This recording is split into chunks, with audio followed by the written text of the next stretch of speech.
It's Christmas Eve! And Christmas is when we tell the truth. So we're going to keep telling the truth about Love Actually. This week, we're covering the next set of Love Actually storylines. We are calling this list the non-romantic storylines. This is Liam Neeson, Laura Linney, and Bill Nighy. Like last week, I'll take them one at a time.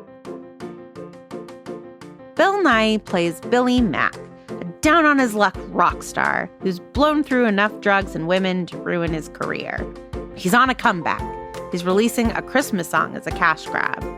Humiliated though he is to be in this phase of his career, he makes a bit of a game of it. In radio and TV interviews, he admits that the song is a cynical ploy and promises that if the people make this Christmas song number one, he'll perform the song live on national TV naked. Throughout this plotline, we see Mac mock his manager, calling him fat and the ugliest man in the world. But don't worry, guys. It all turns out to be masculine banter. The insults are just hiding his true feelings. Once the song hits number one, Mac is back on top. So he's invited to Elton John's Christmas Eve party, but instead goes to spend the evening with the fat, ugly manager. It's a terrible, terrible mistake, Chubbs. But you turn out to be the fucking love of my life. It turns out that platonic love is also actually beautiful. Next, we have Liam Neeson. He has recently lost his wife and is distraught with grief. But he can't wallow for long. He's a 13-year-old stepson who's just lost his mother and is sulking to a concerning degree. It turns out that young Sam does, of course, miss his mom. But also, he's in love with Joanna, a girl from school. When Liam Neeson laughs in relief at this news, Sam asks the very important question. I thought it would be something worse. Worse than the total agony of being in love? No, you're right. Yeah, total agony. Sam realizes that there's a way to get Joanna. She's a singer, so he can learn how to drum. Drumming, like Portuguese, can be learned in under 3 weeks. So Sam learns to drum and gets the girl as age-appropriately as possible. But the real love here is between Liam Neeson and Sam, a stepfather and stepson totally falling in love. They watch Titanic together, they learn how to communicate through their grief, and there's a kiss on the cheek between Joanna and Sam that is totally beside the point. The hug between Sam and Liam Neeson is the climactic moment of this plot. Love is actually adorable. Last in our episode, we have Laura Linney and Carl. Laura Linney has been in love with Carl since the moment she saw him. One night, after all of those years of lusting and adoring, Carl and Laura Linney start to kiss and make out. And oh my God, she gets to silently scream with excitement. But it turns out that Laura has a brother with severe mental illness. The brother calls all the time, and she always answers, including when making out with Carl. I better answer that. Hello? Hi, hello, darling. No, I'm not busy. Carl leaves, and Laura Linney spends Christmas with her brother. Laura and Carl stare at each other longingly across the office for months to come. Love doesn't always actually end well. Before we jump into the episode today, I want to say a big thank you to our patrons. If you don't already know, these 2 episodes were made possible by the wonderful people who signed up or increased their pledges last month on our Patreon. The deal was that if we hit our fundraising goal, we would make these Love Actually episodes. We didn't quite hit our goal, but Christmas is when you make sacrifices, like watching a fun movie with brilliant people. So you're welcome. And famously, Christmas is when you start to support us on Patreon so that we can pay our healthcare bills. We just need enough for Ariana and I to pay our healthcare bills. Hannah's Canadian, so she's fine. But you can still join our Patreon right now. And Christmas is famously also when you guilt people to supporting you on Patreon. right? I think that's a tradition. I have no idea. I'm Jewish. I'm Vanessa Zoltan. I'm Hannah McGregor. And this is Hot and Bothered.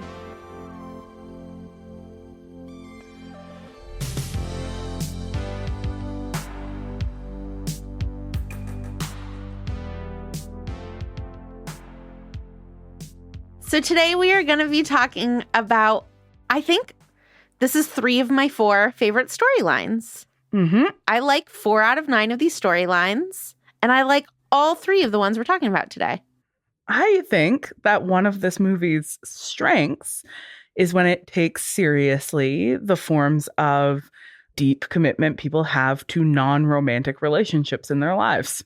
Couldn't agree more. Okay, let's start with my favorite one.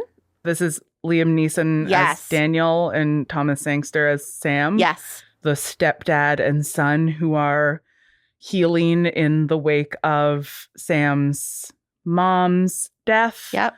Figuring out what their parental familial relationship is going to look like. Yep.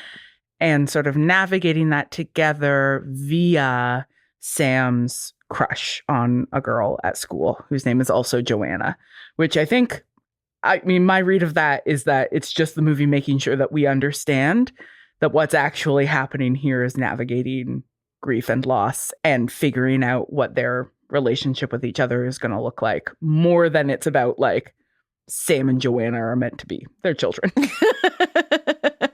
I do not think that this movie thinks Sam and Joanna are meant to be, which I really appreciate.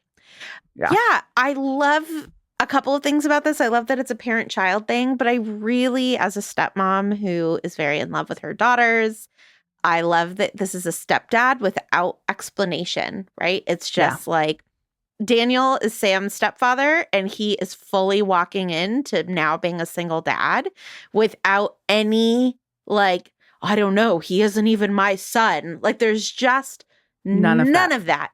Not even a beat of it. And kind of the only way you even know that they're stepson is, like, it gets mentioned once, and Sam refers to him as Daniel. But, like, other than that, this is just father-son. And so loving. And what I love about it is how seriously Daniel takes Sam's feelings. Yes. And Sam is great at communicating his feelings. Sam is like, I'm in love with this girl, Joanna. And Daniel laughs that he's relieved because I think he was worried that there was something deeply wrong with Sam. And then Sam goes, you think that there's something worse than unrequited love?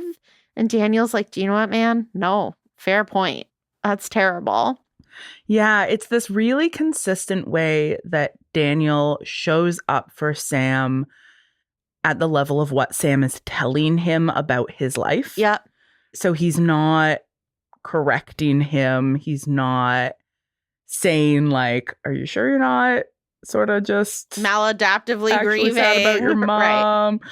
Does it actually matter that much? He's just like, what matters here, and this is, a principle of trauma-informed pedagogy that I recognize at work, is that the thing that matters most is connection, right? He was devastated that Sam was staying in his room all the time and not talking to him because he needs this feeling of connection with his kid. In order to know that his kid is safe, right? Yes. Yeah.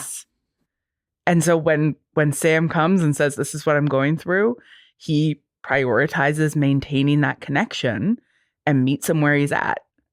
And is like, cool, let's watch Titanic and feel sad about tragic love stories together. Yeah, while affectionately tickling him too. My God.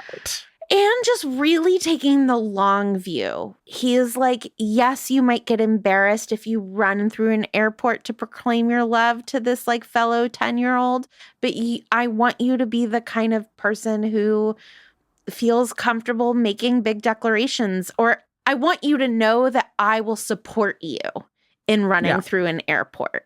It's not about Joanna. It's about Daniel always supporting Sam, even if what Sam wants to do is break through security and like run through an airport to declare his love to a fellow 5th grader.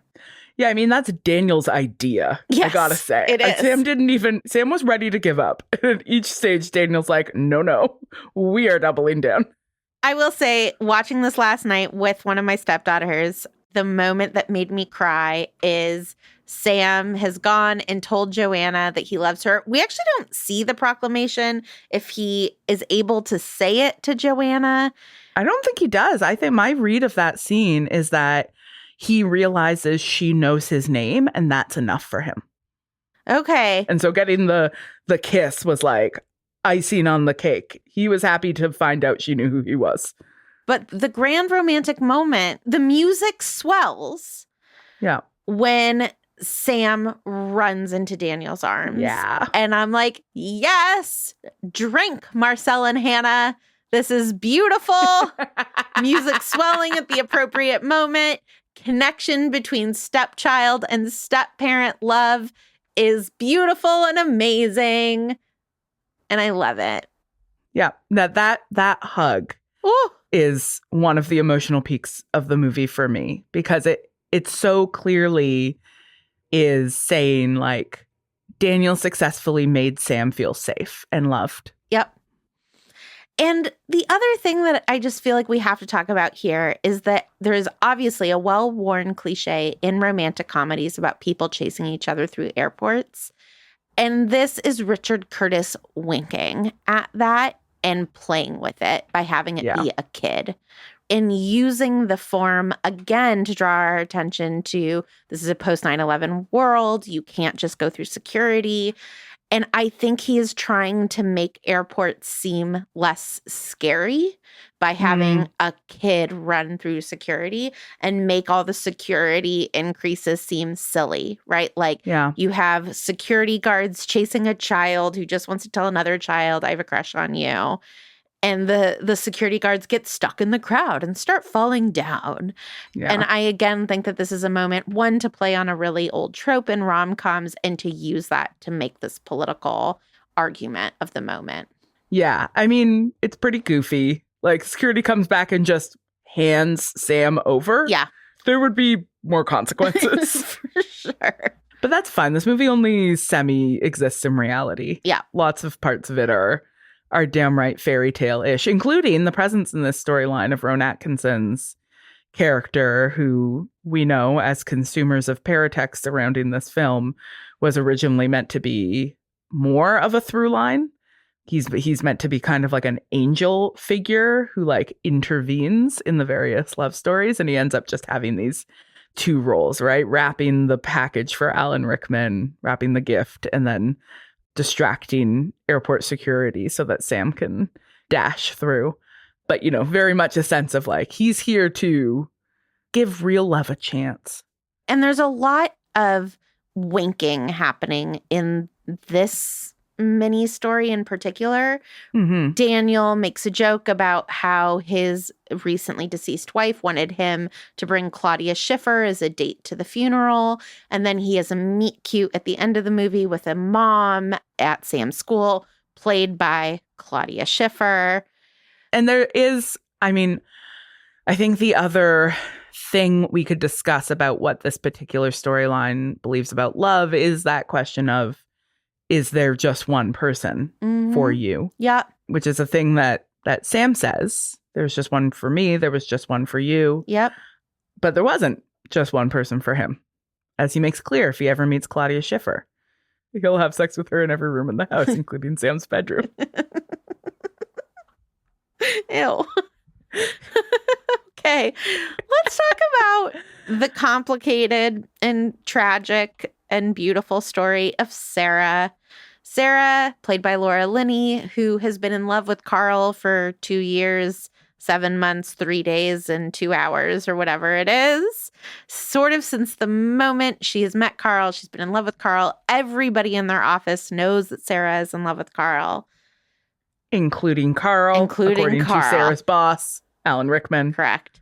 What an inappropriate workplace, can I just say? Also, what do they do? Very unclear what they do. We know that Carl is a designer. Yeah. He refers to him as our enigmatic designer. What they're designing doesn't matter. Nope. Not important. Nope. And Sarah sure can answer her phone a lot. Sarah's cell phone is constantly going off. She gets teased by her boss that her phone is constantly going off. Turns out Carl is into Sarah. They hook up one night.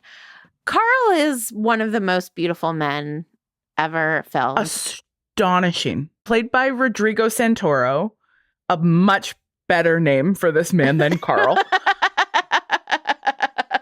When Carl takes his shirt off for the first time, it's like, whoa.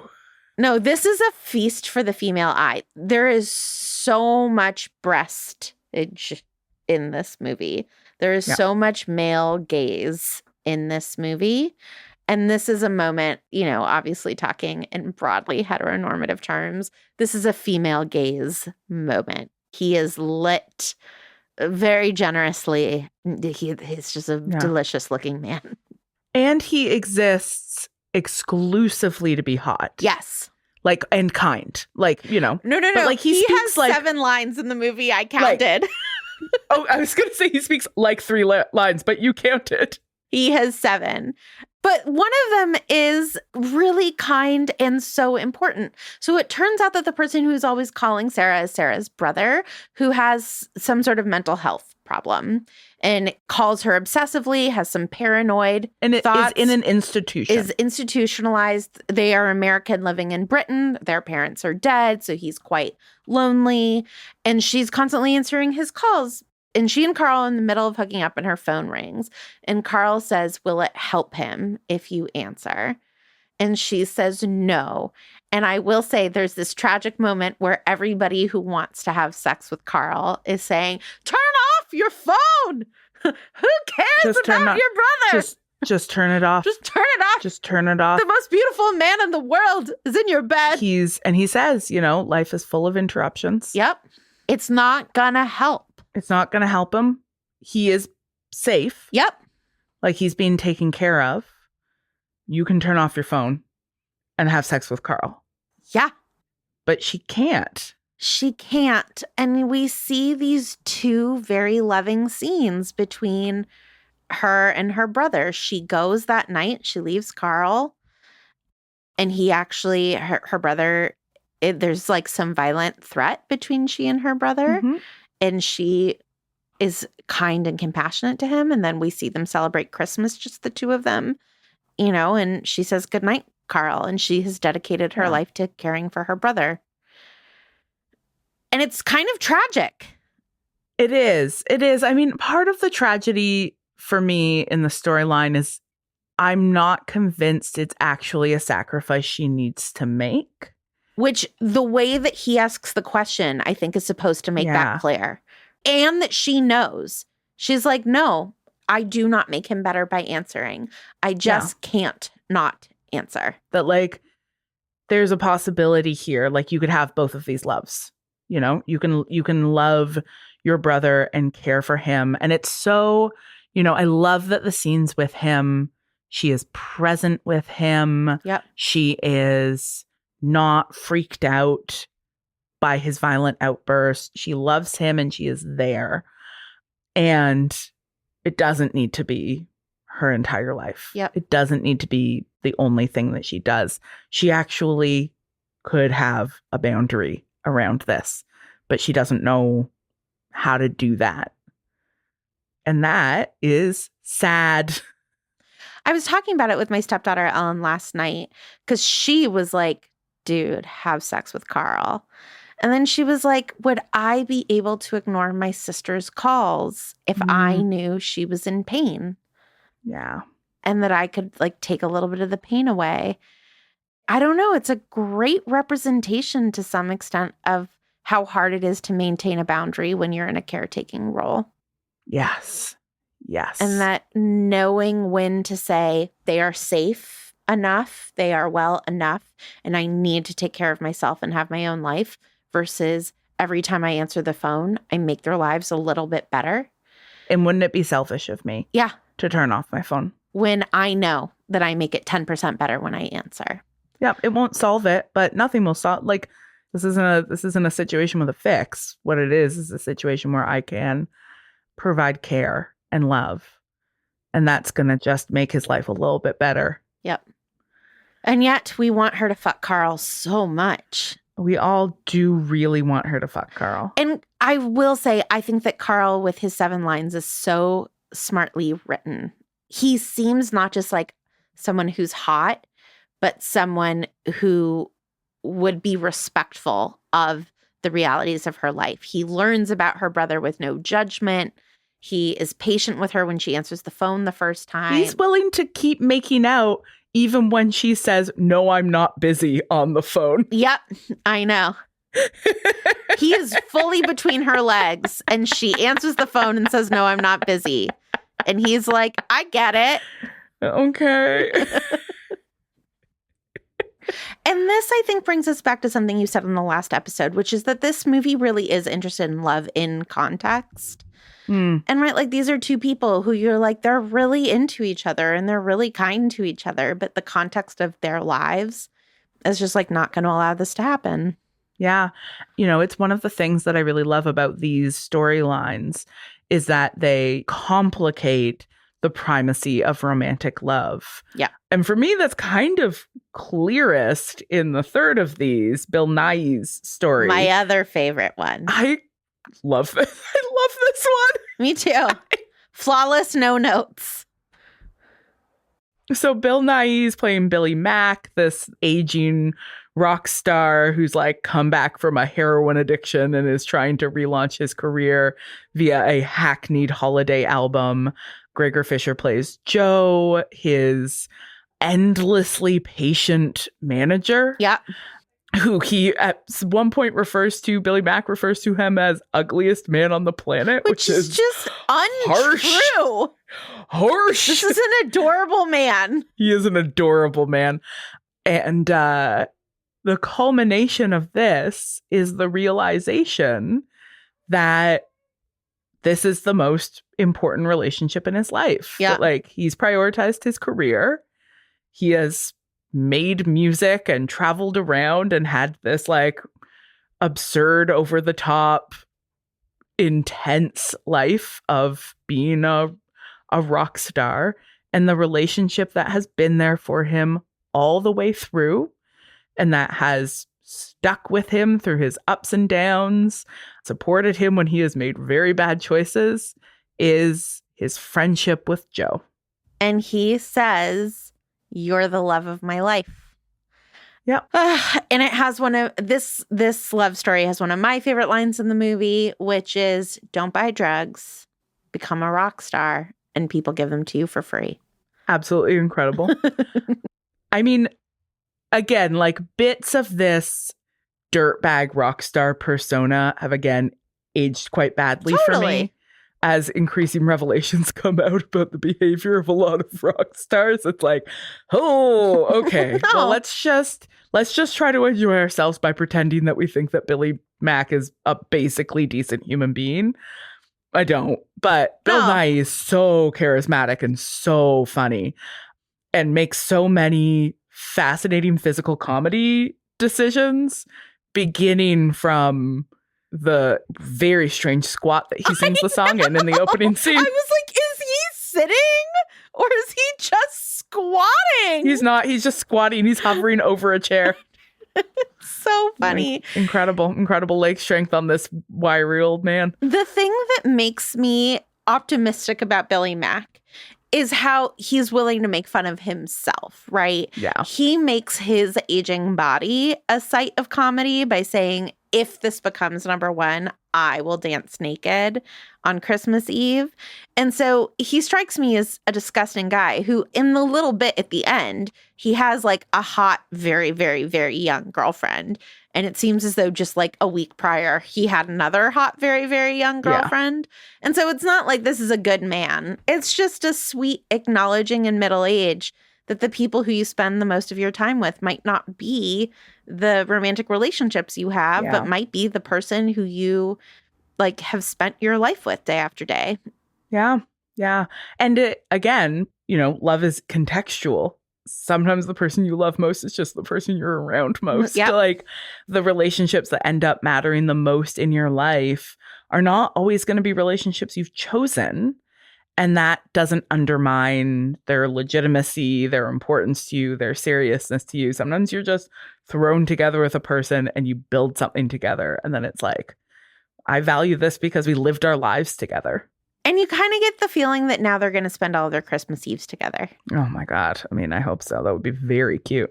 And Christmas is when we tell the truth. Listen, there's a lot of claims about Christmas that happen in this movie.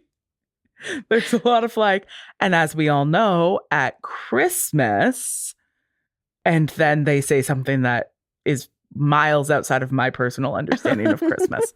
And that's fine because this movie's silly. What do you think that this tells us about Christmas movies? Oh my God. I mean, I think that Christmas is a useful device for telling stories like this because it forces people out of the normal patterns of their life and puts them into unusual arrangements of proximity, right? You're around all of your family, you're doing different kinds of things, you're having different kinds of parties. Like it mixes things up. It's a festival season, like so many Shakespearean comedies happen during Twelfth Night and other kinds of like holiday seasons when like the world's turned upside down a little bit and normal structures are broken apart and we're socializing with our coworkers in a way we normally wouldn't. So maybe we end up in bed with them and we're seeing our family on terms we normally wouldn't. Like that, you know, on one part, I think like Christmas movies are a version of those kinds of stories. And also, I think in Western culture, we've got like a bonkers pile of meanings we've attached to Christmas as a time of year. I don't know. Like I blame Dickens for a lot of it. The idea that Christmas is a time for major emotional epiphanies, which like, I don't think there's a theological basis to that. I don't think that actually has anything to do with like religious understandings of Christmas. I really do think it's a Dickensian construct that's just trickled through the culture. The thing to me that shows that Richard Curtis is very knowing is that he puts this Billy Mack story in there where he is saying, we all know that the entertainment industry uses Christmas as a way to make money. Crass commercialism is what he calls it. Right. And that, you know, you put Christmas on something and it is a cash grab. And he is sort of winking that that's part of what Love Actually is about.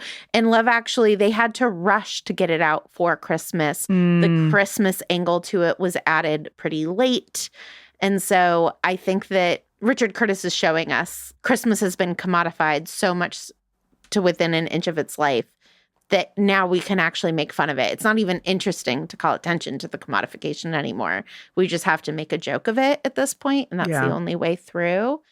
And so, it's you tell people you love them at Christmas, and also Christmas is so pure that you just kind of want to fuck with it and like put naked people in the middle of it.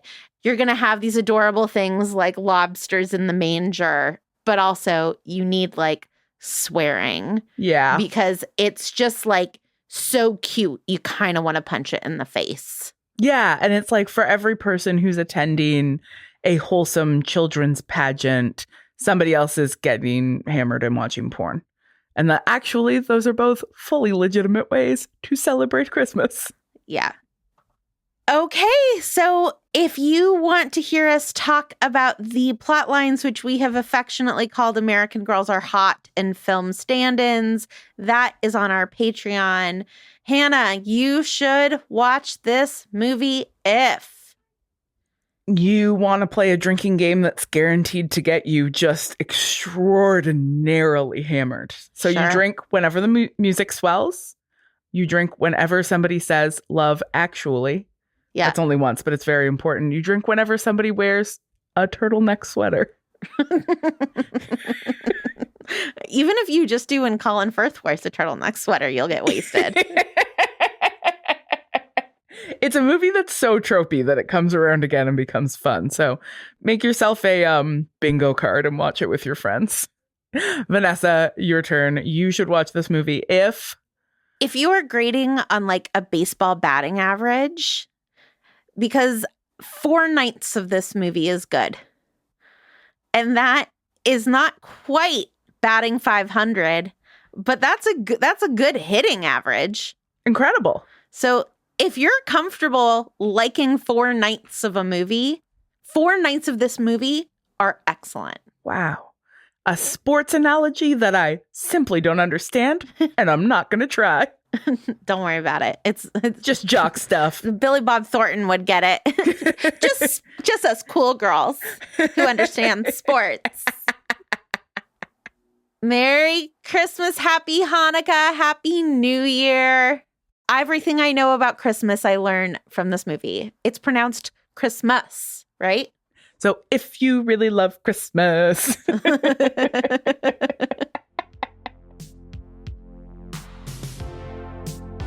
This has been Hot and Bothered. We're an independent show, so if you can, please consider supporting us on patreon.com/hotandbotheredrompod.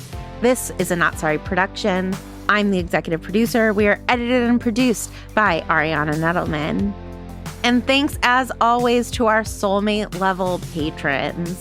The cops chased us down, but Molly Reilly, we made it to you and chased you through that airport. Becky Boo, who we would silently scream in delight about because we finally got to kiss you. Elizabeth Schweinsberg, who we would skip an Elton John party for in order to spend Christmas Eve with you, baby. And Lauren Bayer O'Connell, who we would wrap your present so fast so that you could get away with infidelity. That's how much we love you. And our team. Julia Argy, Nikki Zoltan, AJ Aramas, Courtney Brown, Elnisa Ahmed, Danny Langley, and Stephanie Paulsell.